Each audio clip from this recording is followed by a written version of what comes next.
Fraîchement débarqués de l'Ohio aux États-Unis, Maya et Camille passent leur première journée à Dakar. Et c'est au monument de la Renaissance, dans le quartier de Wakam, que les conduit leur guide. It symbolized the rebirth of Africa. It was built in 2010. Maya planifie ce voyage depuis presque 3 ans. Ce sont ses tout premiers pas sur le continent. En Amérique, il y a beaucoup d'idées reçues sur l'Afrique. Ce ne sont pas des images très positives sur la vie de tous les jours, les coutumes ou la culture. Donc je voulais expérimenter, me faire mon propre avis. Comme la majorité des touristes afro-américains désireux de découvrir l'Afrique, Maya et Camille sont passés par une agence de voyage, celle de Djibril Sall, un enfant du pays qui a passé plus de 15 ans aux États-Unis et qui est revenu l'année dernière pour monter son agence. La plupart de mes clients viennent pour la première fois en Afrique. Le Sénégal est donc le premier pays africain qu'ils découvrent. Ils viennent avec l'idée de créer une connexion avec l'Afrique, donc c'est leur porte d'entrée.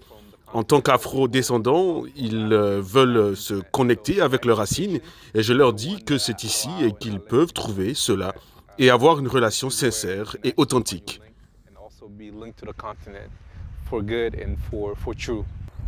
5 jours plus tard, nous retrouvons Maya et Camille, dont le voyage touche à sa fin.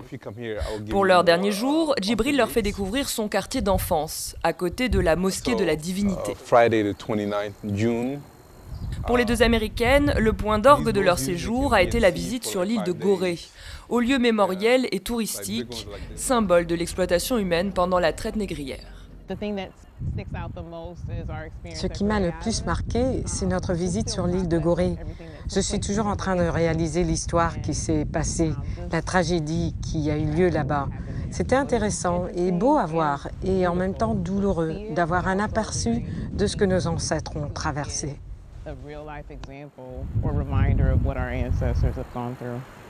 Avec l'île de Gorée, mais aussi Saint-Louis, les deux inscrites au patrimoine mondial de l'UNESCO depuis 1978 et 2000, le Sénégal a su valoriser son patrimoine historique et culturel pour se placer à l'avant-garde du tourisme de mémoire en Afrique de l'Ouest.